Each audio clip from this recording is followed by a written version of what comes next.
Assalamualaikum warahmatullahi wabarakatuh. Perkenalkan kami dari kelompok 3, mahasiswi Prodi S1 Gizi, Stikes Mitra Keluarga. Pada kesempatan kali ini kami akan mempresentasikan laporan ujian praktikum gizi dalam daur kehidupan lansia. Kelompok kami beranggotakan saya Devina Diatantri, Denisa Azalia, Devina Aulia, dan Devtriana Arifin.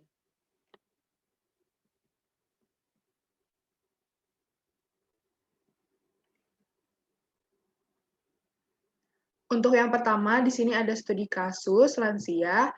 Nenek N berusia 66 tahun, memiliki berat badan 70 kg dan tinggi badan 157 cm. Hasil pemeriksaan tekanan darah 130/90 mmHg. Tidak memiliki keluhan, ia biasa makan besar atau utama pada siang dan malam hari. Pagi hari biasanya hanya mengonsumsi jajanan pasar. Ia menyukai sayuran dan buah-buahan. Untuk sayur biasanya sawi putih. Untuk buah biasanya mengonsumsi buah pepaya. Diketahui pada wawancara kemarin, Nenek N sedang melakukan puasa. Pada saat berbuka puasa, ia makan pisang goreng, tempe goreng, teh manis, nasi, dan telur dadar. Untuk penilaian status gizinya, untuk antropometri berat badan 70 kg, tinggi badan 157 cm, dan untuk IMT-nya 28,39 yaitu obesitas tingkat 1. Untuk pemeriksaan biokimia, tekanan darah 130/90 mmHg menyatakan bahwa Nenek N yaitu prahipertensi. Untuk pemeriksaan fisik klinis, tidak terdapat keluhan pada studi kasus. Untuk pemeriksaan dietari, pagi hari biasanya hanya mengonsumsi jajanan pasar. Ia menyukai sayuran dan buah-buahan. Untuk sayur biasanya sawi putih, buah biasanya buah pepaya. Kemarin ia makan pisang goreng, tempe goreng, teh manis, nasi, dan telur dadar.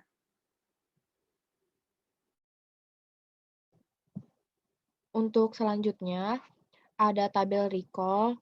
Persentase untuk tabel recall-nya itu untuk energi 30,91%, untuk karbohidrat 27%, untuk protein 25,70%, dan untuk lemak 46,97%.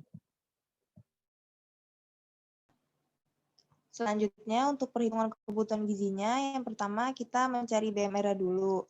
Hasil BMR-nya menggunakan rumus Mifflin yaitu 1190,25. Lalu menghitung TE-nya dengan rumus BMR dikali FA, hasilnya 1666,35. Untuk kebutuhan karbohidratnya hasilnya 249,95 gram. Untuk proteinnya 62,48 gram dan lemaknya 46,28 gram. Selanjutnya, ada tabel rekomendasi diet.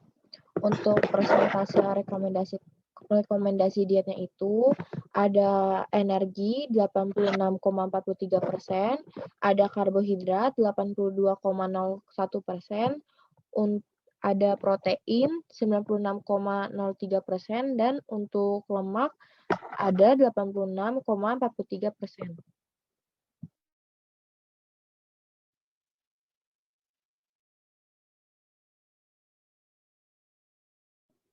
Selanjutnya, rekomendasi menu. Kami merekomendasikan makan pagi itu ada singkong rebus dan susu sapi. Untuk selingan satunya ada jus buah mangga. Makan siangnya itu ada nasi, ikan mas pepes, orek tempe teri kacang, plus sayur kangkung. Terus selanjutnya itu ada selingan 2, ada agar-agar, ditambah buah pepaya. Selanjutnya ada makan malam. Kami merekomendasi itu ada nasi, ayam goreng, udang crispy, orek tempe teri kacang, dan sayur kangkung. Alasan kami memilih menu, yang pertama itu singkong rebus, karena singkong rebus itu dapat mencegah kelebihan berat badan secara signifikan. Selain itu, singkong juga dapat mengobati rematik dan meningkatkan energi. Untuk yang kedua, kami merekomendasi itu susu sapi, karena susu sapi itu baik dikonsumsi oleh lansia karena dapat memperlambat pengeroposan tulang, membuat tulang tidak rapuh dan baik untuk kesehatan jantung. Yang ketiga itu, jus mangga. Kenapa kami memilih jus mangga? Karena baik dikonsumsi untuk lansia obesitas, karena dapat menurunkan berat badan, menyehatkan tulang, otot, dan sendi, serta meningkatkan kekebalan tubuh. Yang keempat, kami merekomendasikan nasi, karena nasi itu sumber karbohidrat bagi tubuh dan bisa menjadi sumber energi. Yang kelima, buah pepaya. Karena buah pepaya ini dapat menurunkan tekanan darah secara efektif pada lansia. Yang keenam, agar-agar. Agar-agar ini dapat melancarkan pencernaan, meningkatkan kekuatan tulang dan gigi, menurunkan risiko penyakit kardiovaskuler, dan meningkatkan daya tahan tubuh. Selanjutnya, yang ketujuh ada kangkung, karena kangkung ini bermanfaat untuk menguatkan tulang, otot, dan sendi, dan menurunkan berat badan. Terus ada juga menurunkan tekanan darah dan meningkatkan kekebalan tubuh.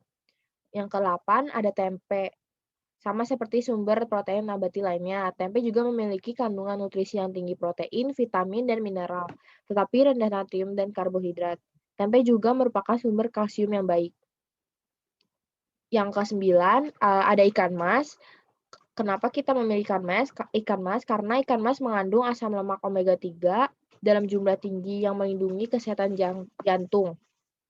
Yang ke-10 ada ayam dan udang, karena ayam udang ini sangat dibutuhkan oleh lansia dikarenakan protein sebagai besar pembentukan struktur tubuh dan pertumbuhan perbaikan jaringan. Selanjutnya ada teri.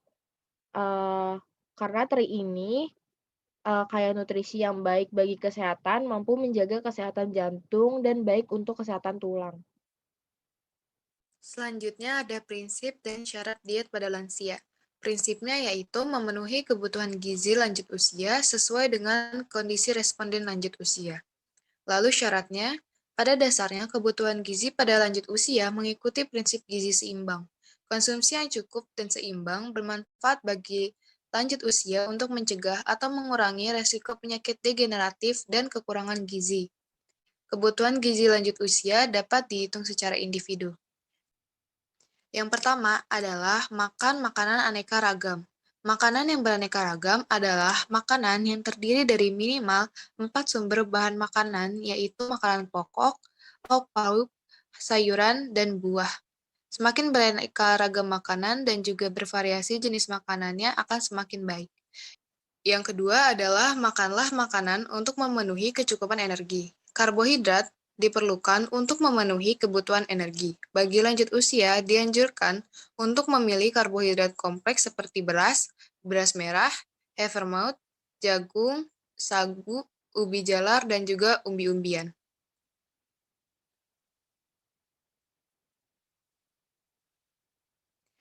Lalu yang ketiga ada batasi konsumsi lemak dan minyak.